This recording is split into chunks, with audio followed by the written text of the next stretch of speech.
ನಮಸ್ಕಾರ. ಕೆಸಿಎನ್ ಜಿಲ್ಲಾ ವಾರ್ತೆಗಳಿಗೆ ಸ್ವಾಗತ. ಮೊದಲಿಗೆ ಮುಖ್ಯಾಂಶಗಳು. ನಾಡಿನಲ್ಲಿ ಭಯ ಭೀತಿ ಉಂಟು ಮಾಡಿದ ರೈಲು ಬಾಂಬ್ ಬೆದರಿಕೆ ಸಂದೇಶ.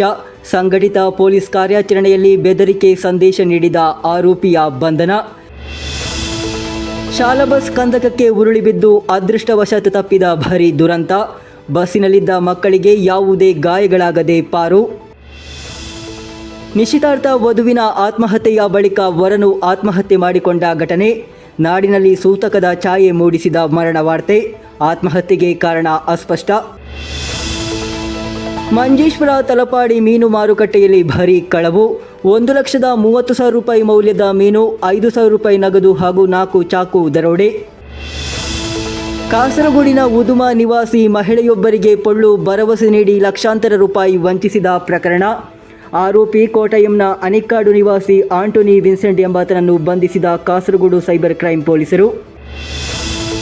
ಗಡಿನಾಡಿನಲ್ಲಿ ಕನ್ನಡ ವಿದ್ಯಾರ್ಥಿಗಳು ಸೃಜನಶೀಲ ಬರವಣಿಗೆಗಳ ಮೂಲಕ ಕನ್ನಡದ ಅಸ್ಮಿತೆಯನ್ನು ಉಳಿಸುವ ರಾಯಭಾರಿಗಳಾಗಬೇಕು. ಸ್ನೇಹರಂಗದ ವಾರ್ಷಿಕ ಚಟುವಟಿಕೆಗಳ ಉದ್ಘಾಟನಾ ಸಮಾರಂಭದಲ್ಲಿ ವಿಶಾಲಾಕ್ಷ ಪುತ್ರಕಳ ಹೇಳಿಕೆ. ವಾರ್ತೆಗಳು ವಿವರವಾಗಿ. ರೈಲಿನಲ್ಲಿ ಬಾಂಬ್ ಇಡಲಾಗಿದೆ ಎಂಬ ಬೆದರಿಕೆ ಸಂದೇಶವು ಗಂಟೆಗಟ್ಟಲೆ ನಾಡಿನಲ್ಲಿ ಭಯ ಭೀತಿಯನ್ನು ಉಂಟು ಮಾಡಿತು. ಸಂಘಟಿತ ಪೊಲೀಸ್ ಕಾರ್ಯಾಚರಣೆಯಲ್ಲಿ ಆರೋಪಿಯನ್ನು ಬಂಧಿಸಲಾಗಿದೆ. ಈ ಘಟನೆಯಲ್ಲಿ ನೀಲೇಶ್ವರ ಬೆಂಗಳ ನಿವಾಸಿ PV ರತೀಶ್ ಎಂಬಾತನನ್ನು ಬಂಧಿಸಲಾಗಿದೆ. ರೈಲಿನಲ್ಲಿ ಬಾಂಬ್ ಇಡಲಾಗಿದೆ ಎಂಬ ಬೆದರಿಕೆ ಸಂದೇಶವೊಂದು ಪೊಲೀಸರು ಹಾಗೂ ಪ್ರಯಾಣಿಕರನ್ನು ಭಯ ಭೀತರಾಗುವಂತೆ ಮಾಡಿದ ಘಟನೆಯೊಂದು ಬುಧವಾರ ರಾತ್ರಿ ಕಾಞಂಗಾಡಿನಲ್ಲಿ ಸಂಭವಿಸಿದೆ. ರಾತ್ರಿ ಚಲಿಸುವ ರೈಲಿನಲ್ಲಿ ಬಾಂಬ್ ಇಡಲಾಗಿದೆ ಎಂಬ ಬೆದರಿಕೆ ಸಂದೇಶ ಬಂದ ಹಿನ್ನೆಲೆಯಲ್ಲಿ ಬಾಂಬ್ ಸ್ಕ್ವಾಡ್ ಹಾಗೂ ಪೊಲೀಸ್ ಶ್ವಾನ ದಳವು ಪರಿಶೋಧನೆ ನಡೆಸಿತು. ಹೊಸದುರ್ಗ ಪೊಲೀಸ್ ಠಾಣೆಗೂ ಕಾಸರಗೋಡು ರೈಲ್ವೆ ಪೊಲೀಸರಿಗೆ ಬೆದರಿಕೆ ಸಂದೇಶವು 112 ಸಂಖ್ಯೆಯಿಂದ ಬಂದಿದೆ ಎಂದು ತಿಳಿದು ಬಂದಿದೆ. ಬಳಿಕ ಸಂದೇಶ ಬಂದ ಮೊಬೈಲ್ ಫೋನಿನ ಸ್ಥಳವನ್ನು ಅನುಸರಿಸಿದಾಗ ಕಾಞಂಗಾಡಿನಲ್ಲಿ ಇರುವುದು ಸ್ಪಷ್ಟವಾಯಿತು. ಆದರೆ ಸ್ವಲ್ಪ ಸಮಯದ ಬಳಿಕ ಮಾವುಂಗಲ್ನಲ್ಲಿ ಸ್ಥಳವನ್ನು ತೋರಿಸಲಾಯಿತು. ಇದರೊಂದಿಗೆ ಕಾಞಂಗಾಡ್ ಡಿವೈಎಸ್ಪಿ ಅನಿಲ್ ಕುಮಾರ್ ಹಾಗೂ ಸಿಐ ದಿನೇಶ್ ನೇತೃತ್ವದಲ್ಲಿ ಆರೋಪಿಯನ್ನು ಮಾವುಂಗಲ್ನಲ್ಲಿ ಬಂಧಿಸಲಾಗಿದೆ. ನೀಲೇಶ್ವರ ಬಂಗಲ ನಿವಾಸಿ PV ರತೀಶ್ ಎಂಬಾತನನ್ನು ಬಂಧಿಸಲಾಗಿರುವುದು. ಹೊಸದುರ್ಗ ಪೊಲೀಸರು ಆರೋಪಿಯ ವಿರುದ್ಧ ಪ್ರಕರಣ ದಾಖಲಿಸಿಕೊಂಡಿದ್ದಾರೆ.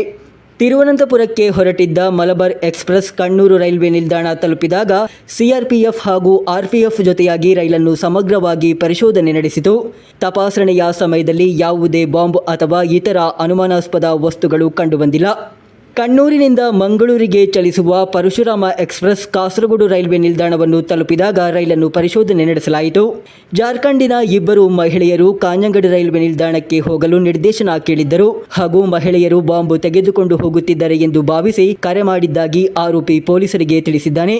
ಆದರೆ ಪೊಲೀಸರನ್ನು ದಾರಿ ತಪ್ಪಿಸಲು ಉದ್ದೇಶಪೂರ್ವಕವಾಗಿಯೇ ಬಾಂಬ್ ಬೆದರಿಕೆ ಸಂದೇಶವನ್ನು ನೀಡಲಾಗಿದೆ ಎಂದು ಪೊಲೀಸರು ತಿಳಿಸಿದ್ದಾರೆ.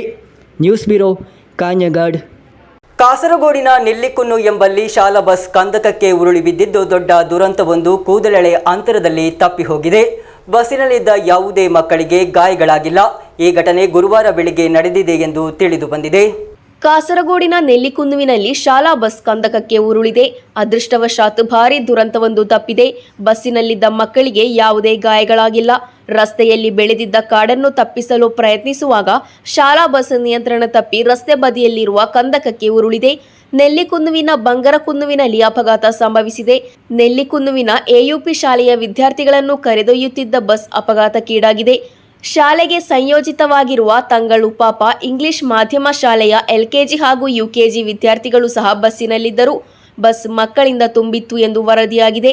ಬಂಗರಕುನ್ನುವಿನ ರಸ್ತೆ ತಿಂಗಳುಗಳಿಂದ ಹೊಂಡಗಳಿಂದ ತುಂಬಿದೆ. ಇದಲ್ಲದೆ ರಸ್ತೆಯ ಬದಿಗಳಲ್ಲಿ ಕಾಡು ಬೆಳೆದು ರಸ್ತೆಯ ಮೇಲೆ ಬೆಳೆದಿತ್ತು. ಬಸ್ ಇಳಿಜಾರಿನಲ್ಲಿ ಹೋಗುತ್ತಿದ್ದಾಗ ರಸ್ತೆಯಲ್ಲಿ ಬೆಳೆದಿದ್ದ ಕಾಡನ್ನು ಮಕ್ಕಳ ದೇಹಗಳಿಗೆ ತಾಗದಂತೆ ತಡೆಯಲು ಕಾಡನ್ನು ತಪ್ಪಿಸಲು ಪ್ರಯತ್ನಿಸಿದಾಗ ನಿಯಂತ್ರಣ ತಪ್ಪಿದೆ ಎಂದು ಬಸ್ ಚಾಲಕ ಅಕ್ಬರ್ ಹೇಳಿದ್ದಾರೆ. ಬಸ್ ರಸ್ತೆಯ ಬದಿಗೆ ಸರಿದು ಕಂದಕಕ್ಕೆ ಉರುಳಿದೆ. ಅಪಘಾತದ ಬಳಿಕ ಬಸ್ಸಿನಲ್ಲಿದ್ದ ಮಕ್ಕಳು ಭಯದಿಂದ ಕಿರುಚಿಕೊಂಡರು. ಶಬ್ದ ಕೇಳಿ ಸ್ಥಳೀಯರು ಸ್ಥಳಕ್ಕೆ ಧಾವಿಸಿ ತಕ್ಷಣ ರಕ್ಷಣಾ ಕಾರ್ಯಾಚರಣೆ ನಡೆಸಿ ಮಕ್ಕಳನ್ನು ಬಸ್ಸಿನಿಂದ ಸುರಕ್ಷಿತವಾಗಿ ಹೊರತೆಗೆದರು. ದೊಡ್ಡ ಅಪಘಾತ ಸಂಭವಿಸುವ ಸಾಧ್ಯತೆ ಇದ್ದರೂ ಮಕ್ಕಳಿಗೆ ಯಾವುದೇ ಗಾಯಗಳಾಗಿಲ್ಲ ಎಂಬುದು ಸಮಾಧಾನಕರ ಸಂಗತಿ. News bureau, Kasaragod. ಮದುವೆ ನಿಶ್ಚಿತಾರ್ಥದ ವಧುವಿನ ಆತ್ಮಹತ್ಯೆಯ ಬಳಿಕ ವರ ಆತ್ಮಹತ್ಯೆ ಮಾಡಿಕೊಂಡ ಘಟನೆ ನಾಡನ್ನು ಬೆಚ್ಚಿ ಬೀಳಿಸಿದೆ. ಕಾಸರಗೋಡು ನಿವಾಸಿ ಸ್ಟೇಟ್ ಬ್ಯಾಂಕ್ ಆಫ್ ಇಂಡಿಯಾದ ಉದ್ಯೋಗಸ್ಥೆ ಹಾಗೂ ಕಣ್ಣೂರು ನಿವಾಸದ ಯುವಕ ಆತ್ಮಹತ್ಯೆ ಮಾಡಿಕೊಂಡ ದುರ್ದೈವಿಗಳು. ಇಬ್ಬರ ಮದುವೆ ಡಿಸೆಂಬರ್ 26ರಂದು ನಿಗದಿಯಾಗಿತ್ತು. ಆತ್ಮಹತ್ಯೆಗೆ ಇನ್ನೂ ಕಾರಣಗಳು ಸ್ಪಷ್ಟವಾಗಿಲ್ಲ. ನಿಶ್ಚಿತಾರ್ಥವಾದ ಬಳಿಕ ವಧುವಿನ ಆತ್ಮಹತ್ಯೆಯ ಬೆನ್ನಲ್ಲೇ ವರನು ಆತ್ಮಹತ್ಯೆ ಮಾಡಿಕೊಂಡ ಘಟನೆ ನಾಡನ್ನೇ ಬೆಚ್ಚಿ ಬೀಳಿಸಿದೆ. ಪೂಚಕ್ಕಾಡ್ ಕಾಟಂಬಳ್ಳಿ ಮೂಲದ ವಧು ಅನುಶ್ರೀ ಕರ್ನಾಟಕದ ಹುಣಸೂರಿನಲ್ಲಿ ಆತ್ಮಹತ್ಯೆ ಮಾಡಿಕೊಂಡಿದ್ದಾರೆ. ಇದರ ಬೆನ್ನಲ್ಲೇ ಕಣ್ಣೂರು ಅಂಬಲಟ್ ಸ್ವದೇಶಿ ಪ್ರತಿಶ್ರುತ ವರ ಅಮಲ್ ಸಹ ನಗರದ ಲಾಡ್ಜ್ನಲ್ಲಿ ಬೆಳಿಗ್ಗೆ 9 ಗಂಟೆಗೆ ಆತ್ಮಹತ್ಯೆ ಮಾಡಿಕೊಂಡಿರುವುದು ಕಂಡುಬಂದಿದೆ. ಅನುಶ್ರೀ ಕರ್ನಾಟಕದ state bank of India Hunsur ಶಾಖೆಯಲ್ಲಿ ಉದ್ಯೋಗಿಯಾಗಿದ್ದರು. ಅವರು ತಮ್ಮ ವಾಸಸ್ಥಳದಲ್ಲಿ ನೇಣು ಬಿಗಿದ ಸ್ಥಿತಿಯಲ್ಲಿ ಪತ್ತೆಯಾಗಿದ್ದರು. ಅಮಲ್ಗೆ ವಿಡಿಯೋ ಕಾಲ್ನ ಮೂಲಕ ಅನುಶ್ರೀ ಆತ್ಮಹತ್ಯೆ ಮಾಡಿಕೊಂಡಿದ್ದಾರೆ. ಇವರಿಬ್ಬರ ವಿವಾಹ ಡಿಸೆಂಬರ್ 26ಕ್ಕೆ ನಿಗದಿಯಾಗಿತ್ತು. ಪೂಚಕ್ಕಾಡು ಕಿಡಕೆಕೆರೆಯ ಕೆ ಚಂದ್ರನ್ ಹಾಗೂ ರೀನಾ ಅವರ ಪುತ್ರಿಯಾಗಿದ್ದಾರೆ ಅನುಶ್ರೀ. ಆತ್ಮಹತ್ಯೆಗೆ ನಿಖರ ಕಾರಣ ಇನ್ನೂ ತಿಳಿದು ಬಂದಿಲ್ಲ. ಎರಡೂ ಪ್ರಕರಣಗಳಲ್ಲೂ ಪೊಲೀಸರು ಅಸಹಜ ಸಾವು ಪ್ರಕರಣ ದಾಖಲಿಸಿ ತನಿಖೆ ಆರಂಭಿಸಿದ್ದಾರೆ. News bureau Kanhangad. ಮಂಜೇಶ್ವರ ತಲಪಾಡಿ ಮೀನು ಮಾರುಕಟ್ಟೆಯಲ್ಲಿ ಫೀಜರ್ಗಳನ್ನು ಒಡೆದು 1,30,000 ರೂಪಾಯಿ ಮೌಲ್ಯದ ಮೀನು, 5,000 ರೂಪಾಯಿ ನಗದು, 4 ಚಾಕುಗಳನ್ನು ದರೋಡೆ ಮಾಡಲಾದ ಘಟನೆಯೊಂದು ನಡೆದಿದೆ. ಮಂಜೇಶ್ವರದ ನಿವಾಸಿ ಅಬ್ದುಲ್ ರೆಹಮಾನ್ ಹಾಗೂ 3 ಸ್ನೇಹಿತರು ನಡೆಸುತ್ತಿದ್ದ ಮೀನು ಮಾರುಕಟ್ಟೆಯಲ್ಲಿ ಈ ದರೋಡೆ ನಡೆಯಲಾಗಿದೆ. ಮಂಜೇಶ್ವರ ತಲಪಾಡಿ ಮೀನು ಮಾರುಕಟ್ಟೆಯಲ್ಲಿ ಫ್ರೀಜರ್ಗಳನ್ನು ಒಡೆದು 1,30,000 ರೂಪಾಯಿ ಮೌಲ್ಯದ ಮೀನು ಹಾಗೂ 5,000 ರೂಪಾಯಿ ನಗದು, 4 ಚಾಕುಗಳನ್ನು ದರೋಡೆ ನಡೆಸಿದ ಘಟನೆ ಬೆಳಕಿಗೆ ಬಂದಿದೆ. ಮಂಜೇಶ್ವರದ ಹೊಸಬೆಟ್ಟು ಅಬ್ದುಲ್ ರೆಹಮಾನ್ ಹಾಗೂ 3 ಸ್ನೇಹಿತರು ನಡೆಸುತ್ತಿದ್ದ ಮೀನು ಮಾರುಕಟ್ಟೆಯಲ್ಲಿ ಈ ದರೋಡೆ ನಡೆದಿರುವುದು. ಎಂದಿನಂತೆ ರೆಹಮಾನ್ ಹಾಗೂ ಅವರ ಸ್ನೇಹಿತರು ವ್ಯಾಪಾರ ಮುಗಿಸಿ ಮಂಗಳವಾರ ಮನೆಗೆ ಹೋಗಿದ್ದರು. ಆದರೆ ಬುಧವಾರ ಮಧ್ಯಾಹ್ನ 12 ಗಂಟೆ ಸುಮಾರಿಗೆ ಮಾರುಕಟ್ಟೆಗೆ ತಲುಪಿದಾಗ ಈ ದರೋಡೆ ನಡೆದಿದೆ ಎಂದು ವರದಿಯಾಗಿದೆ. ಮಂಜೇಶ್ವರ ಪೊಲೀಸರು ಆಗಮಿಸಿ ಹೆಚ್ಚಿನ ತಪಾಸಣೆ ನಡೆಸಿದಾಗ ದರೋಡೆಕೋರರು 2 ಫ್ರೀಜರ್ಗಳನ್ನು ಒಡೆದು 1,30,000 ರೂಪಾಯಿ ಮೌಲ್ಯದ ವಿವಿಧ ರೀತಿಯ ದುಬಾರಿ ಮೀನುಗಳನ್ನು, 5,000 ರೂಪಾಯಿ ನಗದು, 4 ಚಾಕುಗಳನ್ನು ಕದ್ದಿದ್ದಾರೆ ಎಂದು ತಿಳಿದುಬಂದಿದೆ. ಸ್ಕೂಟರ್ನಲ್ಲಿ ಚೀಲಗಳಲ್ಲಿ ಮೀನು ಸಾಗಿಸುತ್ತಿದ್ದ ದೃಶ್ಯ ಅಂಗಡಿಯ ಸಿಸಿಟಿವಿ ದೃಶ್ಯಾವಳಿಗಳಿಂದ ಪತ್ತೆಯಾಗಿದೆ. Abdul Rehman Udyavar, news bureau Manjeshwar. ಕಾಸರಗೋಡು ಉದುಮ ನಿವಾಸಿ ಮಹಿಳೆಯೊಬ್ಬರಿಗೆ ಹೈಕೋರ್ಟ್ ಮೂಲಕ ತ್ವರಿತವಾಗಿ ವಿಚ್ಛೇದನ ಪಡೆದುಕೊಡುವಂತೆಯೂ ಅವರ ಜೀವನದ ಸಮಸ್ಯೆಗಳನ್ನು ಪರಿಹರಿಸಲು ಪೂಜೆಗಳನ್ನು ಮಾಡುವುದಾಗಿಯೂ ಭರವಸೆ ನೀಡಿ ಲಕ್ಷಾಂತರ ರೂಪಾಯಿ ವಂಚಿಸಿದ ಪ್ರಕರಣದಲ್ಲಿ ಆರೋಪಿಯನ್ನು ಬಂಧಿಸಲಾಗಿದೆ. ಕೋಟಯಂನ ಆನಿಕಾಡು ನಿವಾಸಿ ಆಂಟೋನಿ ವಿನ್ಸೆಂಟ್ ಎಂಬಾತನನ್ನು ಕಾಸರಗೋಡು ಸೈಬರ್ ಕ್ರೈಂ ಪೊಲೀಸರು ಬಂಧಿಸಿದ್ದಾರೆ. ಆರೋಪಿಯನ್ನು ಕೊಲ್ಲಂನ ತೆನ್ಮಲದಲ್ಲಿ ಬಂಧಿಸಲಾಗಿದೆ. 2025 ಸೆಪ್ಟೆಂಬರ್ 17ರಿಂದ 2026 ಜನವರಿ 2ರವರೆಗಿನ ಅವಧಿಯಲ್ಲಿ ಈ ಘಟನೆ ನಡೆದಿದೆ. ಪತಿಯಿಂದ ಬೇರೆಯಾಗಿ ವಾಸಿಸುತ್ತಿದ್ದ ಮಹಿಳೆಯೊಂದಿಗೆ ಆರೋಪಿ ಫೇಸ್ಬುಕ್ ಮೂಲಕ ಸ್ನೇಹ ಬೆಳೆಸಿದ್ದನು. ಬಳಿಕ ಫೋನ್, ವಾಟ್ಸಪ್ ಮೂಲಕ ನಿರಂತರವಾಗಿ ಸಂಪರ್ಕಿಸುವ ಮೂಲಕ ಅವಳ ವಿಶ್ವಾಸವನ್ನು ಗಳಿಸಿದ್ದನು. ಬಳಿಕ ಹೈಕೋರ್ಟ್ ಮೂಲಕ ವಿಚ್ಛೇದನ ಪ್ರಕ್ರಿಯೆಯನ್ನು ಸುಲಭವಾಗಿ ಮುಗಿಸಿಕೊಡುವುದಾಗಿ ಮತ್ತು ಜೀವನದ ಸಮಸ್ಯೆಗಳಿಗೆ ವಿಶೇಷ ಪೂಜೆ ಮಾಡಿದರೆ ಪರಿಹಾರ ಸಿಗುತ್ತದೆ ಎಂದು ನಂಬಿಸಿದ್ದನು. ಇದನ್ನೇ ಬಳಸಿಕೊಳ್ಳುವ ಮೂಲಕ ಆರೋಪಿ ಮಹಿಳೆಯ ವಿವಿಧ ಬ್ಯಾಂಕ್ ಖಾತೆಗಳಿಂದ 13,16,731 ರೂಪಾಯಿಗಳನ್ನು ಪಡೆದುಕೊಂಡಿದ್ದಾನೆ. ದೂರಿನ ಮೇರೆಗೆ ಕಾಸರಗೋಡು ಸೈಬರ್ ಕ್ರೈಂ ಪೊಲೀಸರು ನಡೆಸಿದ ತನಿಖೆಯಲ್ಲಿ ಆರೋಪಿ ತೆನ್ಮಲದಲ್ಲಿ ಸಿಕ್ಕಿಬಿದ್ದಿದ್ದಾನೆ. ಸಾಮಾಜಿಕ ಜಾಲತಾಣಗಳ ಮೂಲಕ ಸ್ನೇಹ ಬೆಳೆಸಿ ಮಾಡುವ ಇಂತಹ ಆರ್ಥಿಕ ವಂಚನೆಗಳ ವಿರುದ್ಧ ಸಾರ್ವಜನಿಕರು ಹೆಚ್ಚಿನ ಜಾಗೃತೆ ವಹಿಸಬೇಕೆಂದು ಪೊಲೀಸರು ಎಚ್ಚರಿಕೆ ನೀಡಿದ್ದಾರೆ. Kasaragod cyber crime police inspector incharge Nalinakshan P ಅವರ ನೇತೃತ್ವದಲ್ಲಿ ಎಸ್ಐ ಸವ್ಯಸಾಚಿ, ಎಎಸ್ಐಗಳಾದ ರಂಜಿತ್ ಕುಮಾರ್ ಪಿಕೆ, ದಿಲೀಶಿಎಂ, ಪ್ರಶಾಂತ್, ಸಿವಿಲ್ ಪೊಲೀಸ್ ಅಧಿಕಾರಿಗಳಾದ ಸವಾದ್ ಅಶ್ರಫ್, ವಿಪಿನ್ ಅವರನ್ನು ಒಳಗೊಂಡ ತಂಡವು ಸೈಬರ್ ಸೆಲ್ಲಿನ ನೆರವಿನೊಂದಿಗೆ ಆರೋಪಿಯನ್ನು ಬಂಧಿಸಿದ್ದಾರೆ. News bureau Kasaragod. ಗಡಿನಾಡಿನಲ್ಲಿ ಕನ್ನಡ ವಿದ್ಯಾರ್ಥಿಗಳು ಸೃಜನಶೀಲ ಬರವಣಿಗೆಗಳ ಮೂಲಕ ಕನ್ನಡದ ಅಸ್ಮಿತೆಯನ್ನು ಉಳಿಸುವ ರಾಯಭಾರಿಗಳಾಗಬೇಕು ಎಂದು ಕನ್ನಡ ಸಾಹಿತ್ಯ ಪರಿಷತ್ ಕೇರಳ ಗಡಿನಾಡ ಘಟಕದ ಸಂಘಟನಾ ಕಾರ್ಯದರ್ಶಿ ವಿಶಾಲಾಕ್ಷ ಪುತ್ರಕಳ ಹೇಳಿದರು. ಕಾಸರಗೋಡು ಸರ್ಕಾರಿ ಕಾಲೇಜಿನ ಕನ್ನಡ ವಿದ್ಯಾರ್ಥಿಗಳ ಸಾಹಿತ್ಯಿಕ ಮತ್ತು ಸಾಂಸ್ಕೃತಿಕ ವೇದಿಕೆ ಸ್ನೇಹರಂಗದ ವಾರ್ಷಿಕ ಚಟುವಟಿಕೆಗಳ ಉದ್ಘಾಟನಾ ಸಮಾರಂಭದಲ್ಲಿ ಮುಖ್ಯ ಅತಿಥಿಯಾಗಿ ಭಾಗವಹಿಸಿ ಕನ್ನಡ ಧ್ವನಿ ಪತ್ರಿಕೆ ಬಿಡುಗಡೆಗೊಳಿಸಿ ಅವರು ಮಾತನಾಡಿದರು. ಗಡಿನಾಡಿನಲ್ಲಿ ಕನ್ನಡ ವಿದ್ಯಾರ್ಥಿಗಳು ಸೃಜನಶೀಲ ಬರವಣಿಗೆಗಳ ಮೂಲಕ ಕನ್ನಡದ ಅಸ್ಮಿತೆಯನ್ನು ಉಳಿಸುವ ರಾಯಭಾರಿಗಳಾಗಬೇಕು ಎಂದು ಕನ್ನಡ ಸಾಹಿತ್ಯ ಪರಿಷತ್ ಕೇರಳ ಗಡಿನಾಡ ಘಟಕದ ಸಂಘಟನಾ ಕಾರ್ಯದರ್ಶಿ ವಿಶಾಲಾಕ್ಷ ಪುತ್ರಕಳ ಹೇಳಿದರು. ಕಾಸರಗೋಡು ಸರ್ಕಾರಿ ಕಾಲೇಜಿನ ಕನ್ನಡ ವಿದ್ಯಾರ್ಥಿಗಳ ಸಾಹಿತ್ಯಿಕ ಮತ್ತು ಸಾಂಸ್ಕೃತಿಕ ವೇದಿಕೆ ಸ್ನೇಹರಂಗದ ವಾರ್ಷಿಕ ಚಟುವಟಿಕೆಗಳ ಉದ್ಘಾಟನಾ ಸಮಾರಂಭದಲ್ಲಿ ಮುಖ್ಯ ಅತಿಥಿಯಾಗಿ ಭಾಗವಹಿಸಿ ಕನ್ನಡ ಧ್ವನಿ ಪತ್ರಿಕೆ ಬಿಡುಗಡೆಗೊಳಿಸಿ ಅವರು ಮಾತನಾಡಿದರು. ಕಾಲೇಜಿನ ಕನ್ನಡ ವಿದ್ಯಾರ್ಥಿಗಳು ಕನ್ನಡ ಧ್ವನಿ ಪತ್ರಿಕೆಯ ಮೂಲಕ ಕತೆ, ಕವನ ಪ್ರಕಟಿಸುವುದರೊಂದಿಗೆ ತಮ್ಮ ಸೃಜನಶೀಲತೆ ಮೆರೆಯುವುದರ ಜೊತೆಗೆ ಕನ್ನಡದ ಸಾಹಿತ್ಯ ಸೇವೆಯನ್ನು ನಡೆಸುತ್ತಾ ಬಂದಿದ್ದಾರೆ. ವಿದ್ಯಾರ್ಥಿಗಳು ಗಡಿನಾಡಿನಲ್ಲಿ ನಡೆಸುತ್ತಿರುವ ಸಾಂಸ್ಕೃತಿಕ ಹೋರಾಟ ನಿರಂತರವಾಗಿರಲಿ ಎಂದು ಅವರು ತಿಳಿಸಿದರು. ಕಾಲೇಜಿನ ಉಪ ಪ್ರಾಂಶುಪಾಲೆ ಡಾಕ್ಟರ್ ಮಿನಿ ಪಿವಿ ಸಮಾರಂಭವನ್ನು ಉದ್ಘಾಟಿಸಿದರು. ಕನ್ನಡ ವಿಭಾಗದ ಮುಖ್ಯಸ್ಥೆ ಸುಜಾತ ಎಸ್ ಅಧ್ಯಕ್ಷತೆ ವಹಿಸಿದರು. ಮಂಜೇಶ್ವರ ಗೋವಿಂದ ಪೈ ಸ್ಮಾರಕ ಸರ್ಕಾರಿ ಕಾಲೇಜಿನ ಕನ್ನಡ ಪ್ರಾಧ್ಯಾಪಕ ಶಿವಶಂಕರ ಪಿ ಚಿಲುಮೆ ಭಿತ್ತಿ ಪತ್ರಿಕೆಯನ್ನು ಬಿಡುಗಡೆಗೊಳಿಸಿದರು. ಕಾಲೇಜು ಕಚೇರಿ ಅಧೀಕ್ಷಕ ದಿನೇಶ್ ಕೆಎಸ್ ಉಪಸ್ಥಿತರಿದ್ದರು. ಸ್ನೇಹರಂಗದ ಮಾರ್ಗದರ್ಶಕ ಡಾಕ್ಟರ್ ಶ್ರೀಧರ ಎನ್ ಪ್ರಾಸ್ತಾವಿಕ ಭಾಷಣ ಮಾಡಿದರು. ಸ್ನೇಹರಂಗದ ಅಧ್ಯಕ್ಷ ಎ ವಿವೇಕ್ ಸ್ವಾಗತಿಸಿ, ಕನ್ನಡ ಧ್ವನಿ ಸಂಪಾದಕಿ ಸ್ಫೂರ್ತಿ ಎಂ ಕಾರ್ಯಕ್ರಮ ನಿರೂಪಿಸಿ, ಕಾರ್ಯದರ್ಶಿ ಭರತ್ ಕೆ ಧನ್ಯವಾದವಿತ್ತರು. ಸಾಂಸ್ಕೃತಿಕ ಕಾರ್ಯಕ್ರಮದ ಅಂಗವಾಗಿ ಪ್ರಸಿದ್ಧ ಹಾಗೂ ಉದಯೋನ್ಮುಖ ಕಲಾವಿದರ ಕೂಡುವಿಕೆಯಿಂದ ಕೃಷ್ಣ ಸಂಧಾನ ಎಂಬ ಯಕ್ಷಗಾನ ತಾಳಮದ್ದಲೆ ಕೂಟ ನಡೆಯಿತು. ಹಿಮ್ಮೇಳನದಲ್ಲಿ ಭಾಗವತರಾಗಿ ಹೊಸಮೂಲೆ ಗಣೇಶ್ ಭಟ್, ಚೆಂಡೆ ಮದ್ದಳೆಯಲ್ಲಿ ಶ್ರೀಧರ ವಿಟ್ಲ, ಲಕ್ಷ್ಮೀಶ ಬೆಂದ್ರೋಡಿ ಸಹಕರಿಸಿದರು. ಮುಮ್ಮೇಳನದಲ್ಲಿ ಕೃಷ್ಣನಾಗಿ ಪ್ರಸಾದ ಸವಣೂರು, ದುರ್ಯೋಧನನಾಗಿ ದಿನೇಶ್ ಶೆಟ್ಟಿ ಕಾವಳಗಟ್ಟೆ, ವಿದುರನಾಗಿ ದುರ್ಗಾಶಂಕರ ಅಡಿಗ ಶೇಡಿಕಾವು ಸಹಕರಿಸಿದರು. ಬಳಿಕ ಸ್ನೇಹರಂಗದ ವಿದ್ಯಾರ್ಥಿಗಳಿಂದ ವೈವಿಧ್ಯಮಯ ಸಾಂಸ್ಕೃತಿಕ ಕಾರ್ಯಕ್ರಮ ಜರುಗಿತು. News bureau, Kasaragod. ವರ್ಕಾಡಿ ಗ್ರಾಮ ಪಂಚಾಯತ್ ವ್ಯಾಪ್ತಿಯ ವರ್ಕಾಡಿ, ಪಾವೂರು, ಪೊಯ್ಯ ಪ್ರದೇಶದಲ್ಲಿ ಕಾಡು ಹಂದಿಗಳು ನಿಗೂಢವಾಗಿ ಸಾವನ್ನಪ್ಪುತ್ತಿರುವುದು ಸ್ಥಳೀಯರಲ್ಲಿ ಆತಂಕ ಮೂಡಿಸಿದೆ. ಕಳೆದ 2 ದಿನಗಳಲ್ಲಿ ಈ ಪ್ರದೇಶದಲ್ಲಿ ಸುಮಾರು 10 ಕಾಡು ಹಂದಿಗಳು ಸಾವನ್ನಪ್ಪುತ್ತಿರುವುದು ಪತ್ತೆಯಾಗಿದೆ.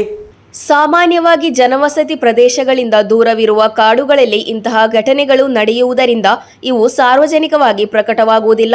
ಆದರೆ ಇತ್ತೀಚೆಗೆ ಜನವಸತಿ ಪ್ರದೇಶಗಳಿಗೆ ಸಮೀಪವಿರುವ ಪ್ರದೇಶಗಳಲ್ಲಿ ಹಂದಿಗಳ ಸಾವು ಪ್ರದೇಶದಲ್ಲಿ ತೀವ್ರ ಕಳವಳ ಮೂಡಿಸಿದೆ. ಈಗಾಗಲೇ ಇದೇ ಪ್ರದೇಶದಲ್ಲಿ H1N1 ಹರಡುತ್ತಿದ್ದು, ಈ ರೋಗದಿಂದಾಗಿ 2 ಸಾವನ್ನಪ್ಪಿದ್ದಾರೆ ಎಂದು ವರದಿಯಾಗಿದೆ. ಈ ಗಂಭೀರ ಪರಿಸ್ಥಿತಿಯ ನಡುವೆಯೂ ಕಾಡು ಹಂದಿಗಳ ಸಾಮೂಹಿಕ ಸಾವು ಜನರಲ್ಲಿ ಭಯ ಹಾಗೂ ಗೊಂದಲವನ್ನು ಸೃಷ್ಟಿಸಿದೆ. ಹಂದಿಗಳ ಈ ನಿರಂತರ ಸಾವಿಗೂ ಈ ಪ್ರದೇಶದಲ್ಲಿ ಹರಡುತ್ತಿರುವ ಹಂದಿ ಜ್ವರಕ್ಕೂ ಯಾವುದೇ ಸಂಬಂಧವಿದೆಯೇ ಎಂಬ ಬಗ್ಗೆ ಸ್ಥಳೀಯರು ಅನುಮಾನ ವ್ಯಕ್ತಪಡಿಸಿದ್ದಾರೆ ಹಾಗೂ ತುರ್ತು ತನಿಖೆಗೆ ಆಗ್ರಹವನ್ನು ವ್ಯಕ್ತಪಡಿಸಿದ್ದಾರೆ. ಸಂಬಂಧಪಟ್ಟ ಆರೋಗ್ಯ ಇಲಾಖೆ ಮತ್ತು ಅರಣ್ಯ ಇಲಾಖೆ ತಕ್ಷಣ ಸ್ಥಳಕ್ಕೆ ಭೇಟಿ ನೀಡಿ ಪರಿಶೀಲನೆ ನಡೆಸಿ ಪ್ರಾಣಿಗಳ ನಿಗೂಢ ಸಾವಿನ ಹಿಂದಿನ ನಿಜವಾದ ಕಾರಣವನ್ನು ಪತ್ತೆ ಹಚ್ಚಬೇಕು ಹಾಗೂ ರೋಗ ಹರಡುವುದನ್ನು ತಡೆಯಬೇಕು ಎಂದು ಸ್ಥಳೀಯರು ಒತ್ತಾಯಿಸಿದರು. ಸತ್ತ ಹಂದಿಗಳ ಮಾದರಿಗಳನ್ನು ಸಂಗ್ರಹಿಸಿ ಪ್ರಯೋಗಾಲಯ ಪರೀಕ್ಷೆಗಳಿಗೆ ಒಳಪಡಿಸಬೇಕು ಹಾಗೂ ತಡೆಗಟ್ಟುವಿಕೆಗಾಗಿ ತಕ್ಷಣ ಮುನ್ನೆಚ್ಚರಿಕೆಗಳನ್ನು ತೆಗೆದುಕೊಳ್ಳಬೇಕು ಎಂದು ಸ್ಥಳೀಯರು ಬಲವಾಗಿ ಒತ್ತಾಯಿಸುತ್ತಾರೆ. ഓർക്കാടി പഞ്ചായത്തിലെ പല സ്ഥലങ്ങളിൽ കാട്ടുപന്നികൾ ചത്തുകൊണ്ടിരിക്കുന്ന ദൃശ്യങ്ങളാണ് കണ്ടുകൊണ്ടിരിക്കുന്നത്. ഏകദേശം 3-4 ദിവസങ്ങളായി 10-ൽ കൂടുതൽ കാട്ടുപന്നികളാണ് ഇവിടെ ചത്ത് കിടന്ന് വീണത്. തോട്ടങ്ങളിൽ, റോഡരികളിൽ ഇങ്ങനെ കാട്ടുപന്നികൾ ചത്ത് കാണുന്ന ദൃശ്യങ്ങളാണ് നാട്ടുകാരെ ശ്രദ്ധപ്പെട്ടത്. ഇവിടെ കുറച്ച് ദിവസങ്ങളായി H1N1 കൂടുതൽ വ്യാപിക്കുന്നത് കൊണ്ട് ആൾക്കാരുടെ ജനങ്ങളുടെ ഇടയിൽ ഒരു ഭീതി സൃഷ്ടിക്കുന്നുണ്ട്. അപ്പോൾ ഇതിനുമായി ബന്ധപ്പെട്ട് എന്ത് കാരണം കൊണ്ടാണ് ഈ കാട്ടുപന്നികൾ ചാവുന്നത് എന്ന് കുറിച്ചുള്ള ഒരു അന്വേഷണം ബന്ധപ്പെട്ട അധികൃതർ ചെയ്യണമെന്ന് ആവശ്യപ്പെടുന്നു. Abdul Rehman Udyavar, news bureau, Manjeshwar. ಇತಿಹಾಸ ಪ್ರಸಿದ್ಧ ಮದೂರು ಶ್ರೀ ಮದನಂತೇಶ್ವರ ಸಿದ್ಧಿವಿನಾಯಕ ದೇವಸ್ಥಾನದ ಮಹಾಗಣಪತಿಗೆ ಅಭಿಮುಖವಾಗಿ ಇರುವ ಶ್ರೀ ಕಾಳಿ ಸಹಿತ ಭುವನೇಶ್ವರಿ ಕ್ಷೇತ್ರದಲ್ಲಿ ನವರಾತ್ರಿ ಮಹೋತ್ಸವದ ಆಮಂತ್ರಣ ಪತ್ರಿಕೆ ಬಿಡುಗಡೆ ಸಮಾರಂಭ ನಡೆಯಿತು. ಕಾಳಿ ಸಹಿತ ಭುವನೇಶ್ವರಿ ಕ್ಷೇತ್ರ ಮದೂರಿನ ಪ್ರಧಾನ ಅರ್ಚಕ ವಾಸ್ತುಶಿಲ್ಪಿ ಎಂ ಜನಾರ್ದನ ಆಚಾರ್ಯ ಅವರು ಆಮಂತ್ರಣ ಪತ್ರಿಕೆಯನ್ನು ಬಿಡುಗಡೆಗೊಳಿಸಿದರು. ಇತಿಹಾಸ ಪ್ರಸಿದ್ಧ ಮದೂರು ಶ್ರೀ ಮದನಂತೇಶ್ವರ ಸಿದ್ಧಿವಿನಾಯಕ ದೇವಸ್ಥಾನದ ಮಹಾಗಣಪತಿಗೆ ಅಭಿಮುಖವಾಗಿ ಇರುವ ಶ್ರೀ ಕಾಳಿ ಸಹಿತ ಭುವನೇಶ್ವರಿ ಕ್ಷೇತ್ರದಲ್ಲಿ ನವರಾತ್ರಿ ಮಹೋತ್ಸವದ ಆಮಂತ್ರಣ ಪತ್ರಿಕೆ ಬಿಡುಗಡೆ ಸಮಾರಂಭ ನಡೆಯಿತು. ಕಾಳಿ ಸಹಿತ ಭುವನೇಶ್ವರಿ ಕ್ಷೇತ್ರ ಮದೂರಿನ ಪ್ರಧಾನ ಅರ್ಚಕ ವಾಸ್ತುಶಿಲ್ಪಿ ಎಂ ಜನಾರ್ದನ ಆಚಾರ್ಯ ಅವರು ಆಮಂತ್ರಣ ಪತ್ರಿಕೆಯನ್ನು ಬಿಡುಗಡೆಗೊಳಿಸಿದರು. ಕಾರ್ಯಕ್ರಮದಲ್ಲಿ ಮುಖ್ಯ ಅತಿಥಿಗಳಾಗಿ ವಿಶ್ವ ಹಿಂದೂ ಪರಿಷತ್ ಬಜರಂಗದಳ ಘಟಕದ ಶ್ರೀಕೃಷ್ಣ ಶಾಖೆ ಪೆರುಬಾಯಿ ಗೌರವ ಅಧ್ಯಕ್ಷ ಪೆರುಬಾಯಿ ಮಂಜುನಾಥ ಆಚಾರ್ಯ, ಶಿಲ್ಪಹುಡ್ ಇಂಡಸ್ಟ್ರೀಸ್ ಮಾಲಕ ಯಜ್ಞೇಶ ವಿಶ್ವಕರ್ಮ ಪೆರ್ಲಾ, ಸಾಮಾಜಿಕ ಕಾರ್ಯಕರ್ತ ರಂಜಿತ್ ಕುಮಾರ್ ಮದೂರು ಉಪಸ್ಥಿತರಿದ್ದು ಶುಭ ಹಾರೈಸಿ ಮಾತನಾಡಿದರು. ಕುಟುಂಬಸ್ಥರು, ಬಂಧುಗಳು, ಊರ ಪರವೂರ ಭಕ್ತಾದಿಗಳು ಭಾಗವಹಿಸಿದ ಕಾರ್ಯಕ್ರಮದಲ್ಲಿ ಈ ವರ್ಷದ ನವರಾತ್ರಿ ಮಹೋತ್ಸವವನ್ನು ಬಹಳ ವಿಜೃಂಭಣೆಯಿಂದ ನಡೆಸಲು ತೀರ್ಮಾನ ತೆಗೆದುಕೊಳ್ಳಲಾಯಿತು. ಅಕ್ಷರಕವಿ ಪುರೋಹಿತ ಮೌನೇಶ ಆಚಾರ್ಯ ಪುತ್ತಿಗೆ ಸ್ವಾಗತಿಸಿ ನೇಮಿರಾಜ ಆಚಾರ್ಯ ಮಧೂರು ನಿರೂಪಿಸಿ ಧನ್ಯವಾದವಿತ್ತರು. News bureau, Kasaragod. ಆನಿವಾಸಿ ನೆನಪುಗಳೊಂದಿಗೆ ಕಾಸರಗೋಡಿನ ಒಕ್ಕೂಟವು ಕ್ಯೂಟಿಕ್ ಸಂಗಮವನ್ನು ಅತ್ಯಂತ ವೈಭವ ಹಾಗೂ ಅದ್ದೂರಿಯಿಂದ ನಡೆಸಲಾಯಿತು. ವಿದೇಶಿ ಉದ್ಯೋಗದ ಬಳಿಕ ಊರಿಗೆ ಮರಳಿದವರು ಹಾಗೂ ಕತರ್ನಲ್ಲಿರುವವರು ಒಗ್ಗೂಡಿದ ಈ ವಿಶಿಷ್ಟ ಅನುಭವದೊಂದಿಗೆ ಈ ಕಾರ್ಯಕ್ರಮವನ್ನು ನಡೆಸಲಾಯಿತು. ಕಾಸರಗೋಡು ವಿದೇಶದಲ್ಲಿ ಮತ್ತು ಸ್ವದೇಶದಲ್ಲಿ ಒಂದೇ ರೀತಿಯಲ್ಲಿ ಪ್ರೀತಿಯ ಸೇವೆಯನ್ನು ನಿರ್ಮಿಸಿರುವ ಕತ್ತರ್ನಲ್ಲಿರುವ ಕಾಸರಗೋಡಿನ ಸಮುದಾಯದ ಕ್ಯೂಟಿಕ್ ತನ್ನ 20ನೇ ವಾರ್ಷಿಕೋತ್ಸವದ ಅಂಗವಾಗಿ ಮೇಲ್ಪರಂಬ ನ್ಯೂ ಗೋಲ್ಡನ್ ಬೇಕರಿ ಸಭಾಂಗಣದಲ್ಲಿ ಕ್ಯೂಟಿಕ್ ಸಂಗಮವನ್ನು ಆಯೋಜಿಸಿತು. ಪ್ರವಾಸ ಮುಗಿಸಿ ತಮ್ಮ ತಾಯ್ನಾಡಿಗೆ ಹಿಂತಿರುಗಿದವರು ಹಾಗೂ ಈಗಲೂ ಕತ್ತರ್ನಲ್ಲಿರುವ ಒಂದೇ ವೇದಿಕೆಯಲ್ಲಿ ಒಟ್ಟುಗೂಡಿದಾಗ ಹಳೆಯ ಕಾಲದ ಕಥೆಗಳು ಮತ್ತು ಸಹಭಾಗಿತ್ವದಿಂದ ತುಂಬಿದ ಸಂಜೆಯಾಗಿ ಮಾರ್ಪಟ್ಟಿತು. ಕಾರ್ಯನಿರ್ವಾಹಕ ನಿರ್ದೇಶಕ ಲುಕ್ಮಾನುಲ್ ಹಕೀಮಿನ ಅಧ್ಯಕ್ಷತೆಯಲ್ಲಿ ನಡೆದ ಸಭೆಯಲ್ಲಿ ಆದಂ ಕುಂಜಿ ಸ್ವಾಗತಿಸಿದರು. ಮಹಮೂದು ಪಿಎ, ಬಶೀರ್ ಸ್ರಾಂಗ್, ಸತ್ತಾರ್ ಮದೀನಾ, ಶಂಸುದ್ದೀನ್ ಕೋಳಿಯಾಡ್, ಶಾಫಿ ಮಡನ್ನೂರು, ಹ್ಯಾರಿಸ್ ಏರಿಯಾಲ್ ಸ್ವಾಗತ ಭಾಷಣ ಮಾಡಿದರು. ಬಶೀರ್ ಕೆಎಫ್ಸಿ ಧನ್ಯವಾದವಿತ್ತರು. News bureau, Kasaragod. ಗಡಿನಾಡ ಸಾಹಿತ್ಯ ಸಾಂಸ್ಕೃತಿಕ ಅಕಾಡೆಮಿ ಕಾಸರಗೋಡು ಇದರ ವತಿಯಿಂದ ಸಾಧಕ ಅಭಿವಂದನಂ ಅಭಿಯಾನಕ್ಕೆ ವಿದ್ಯುಕ್ತ ಚಾಲನೆ ನೀಡಲಾಯಿತು. ಬೆಳ್ಳೂರು ಪಂಚಾಯಿತಿಯ ಕಿನ್ನಿಂಗಾರಿನ ವಸಂತ ಶೆಣೈ ಅವರ ನಿವಾಸದಲ್ಲಿ ನಡೆದ ಕಾರ್ಯಕ್ರಮವನ್ನು ನಿವೃತ್ತ ಡೆಪ್ಯೂಟಿ ತಹಸೀಲ್ದಾರ್ ಹಾಗೂ ಸಾಮಾಜಿಕ ಧಾರ್ಮಿಕ ಮುಖಂಡ ನಾರಾಯಣ ಗೋಸಾಡ ಅವರು ದೀಪ ಬೆಳಗಿಸುವ ಮೂಲಕ ಅಭಿಯಾನವನ್ನು ಉದ್ಘಾಟಿಸಿದರು. ಗಡಿನಾಡ ಸಾಹಿತ್ಯ ಸಾಂಸ್ಕೃತಿಕ ಅಕಾಡೆಮಿ ಕಾಸರಗೋಡು ಇದರ ವತಿಯಿಂದ ಸಾಧಕರನ್ನು ಅರಿಯೋಣ, ಸಾಧನೆಯನ್ನು ಗೌರವಿಸೋಣ ಎಂಬ ಧ್ಯೇಯ ವಾಕ್ಯದೊಂದಿಗೆ ವರ್ಷಪೂರ್ತಿ ನಡೆಯಲಿರುವ ವಿಶಿಷ್ಟ ಸಾಧಕ ಅಭಿವಂದನಾ ಅಭಿಯಾನಕ್ಕೆ ವಿದ್ಯುಕ್ತ ಚಾಲನೆ ದೊರಕಿತು. ಬೆಳ್ಳೂರು ಪಂಚಾಯಿತಿಯ ಕಿನ್ನಿಂಗಾರಿನ ವಸಂತ ಶೆಣೈ ಅವರ ನಿವಾಸದಲ್ಲಿ ನಡೆದ ಕಾರ್ಯಕ್ರಮದಲ್ಲಿ ನಿವೃತ್ತ ಡೆಪ್ಯೂಟಿ ತಹಸೀಲ್ದಾರ್ ಹಾಗೂ ಸಾಮಾಜಿಕ ಧಾರ್ಮಿಕ ಮುಖಂಡ ನಾರಾಯಣ ಗೋಸಾಡ ಅವರು ದೀಪ ಬೆಳಗಿಸುವ ಮೂಲಕ ಅಭಿಯಾನವನ್ನು ಉದ್ಘಾಟಿಸಿದರು. ಗಡಿನಾಡು ಕಾಸರಗೋಡಿನ ಕನ್ನಡಿಗರ ಹೆಮ್ಮೆಯ ಸಂಸ್ಥೆಯಾಗಿರುವ ಗಡಿನಾಡ ಸಾಹಿತ್ಯ ಸಾಂಸ್ಕೃತಿಕ ಅಕಾಡೆಮಿಯ ಅಧ್ಯಕ್ಷರಾದ ಖ್ಯಾತ ಕಲಾವಿದ ಚನಿಯಪ್ಪ ನಾಯ್ಕ ಹಾಗೂ ಪ್ರಧಾನ ಕಾರ್ಯದರ್ಶಿ ಅಖಿಲೇಶ್ ನಗಮೋಗಂ ಅವರ ಸಾರಥ್ಯದಲ್ಲಿ ಈ ಅಭಿಯಾನವನ್ನು ವರ್ಷಪೂರ್ತಿ ನಡೆಸಲಾಗುತ್ತದೆ. ಈ ಅಭಿಯಾನದ ಮೂಲಕ ಗಡಿನಾಡು ಕಾಸರಗೋಡಿನ ಗ್ರಾಮೀಣ ಪ್ರದೇಶದಲ್ಲಿ ಕಲೆ, ಉದ್ಯಮ, ವ್ಯಾಪಾರ, ವ್ಯವಹಾರ, ಕೃಷಿ ಸೇರಿದಂತೆ ವಿವಿಧ ಕ್ಷೇತ್ರಗಳಲ್ಲಿ ಹಲವು ವರ್ಷಗಳಿಂದ ನಿರಂತರವಾಗಿ ತೊಡಗಿಸಿಕೊಂಡು ತಮ್ಮದೇ ಆದ ಹೆಗ್ಗುರುತು ಮೂಡಿಸಿರುವ ಹಾಗೂ ಸಾಮಾಜಿಕ ಬದ್ಧತೆಯಿಂದ ಕಾರ್ಯನಿರ್ವಹಿಸುತ್ತಿರುವ ಎಲೆಮರೆಯ ಕಾಯಿಯಂತಿರುವ ಸಾಧಕರನ್ನು ಗುರುತಿಸಿ ಗೌರವಿಸುವುದು ಇದರ ಉದ್ದೇಶವಾಗಿದೆ. ಕಿನ್ನಿಂಗಾರಿನಲ್ಲಿ ನಡೆದ ಸಾಧಕ ಅಭಿವಂದನಂ ಅಭಿಯಾನದ ಉದ್ಘಾಟನಾ ಸಮಾರಂಭದ ಅಂಗವಾಗಿ ಕಳೆದ 60 ವರ್ಷಗಳಿಗೂ ಅಧಿಕ ಕಾಲ ಕಿನ್ನಿಂಗಾರಿನ ಕೆ-ಸ್ಟೋರ್ನಲ್ಲಿ ನಿಷ್ಠಾವಂತ ಪಡಿತರ ವಿತರಕರಾಗಿ ಸೇವೆ ಸಲ್ಲಿಸುತ್ತಿರುವ ವಸಂತ ಶೆಣೈ ಹಾಗೂ ಸುಧಾವಿ ಶೆಣೈ ದಂಪತಿಯನ್ನು ಸನ್ಮಾನಿಸಲಾಯಿತು.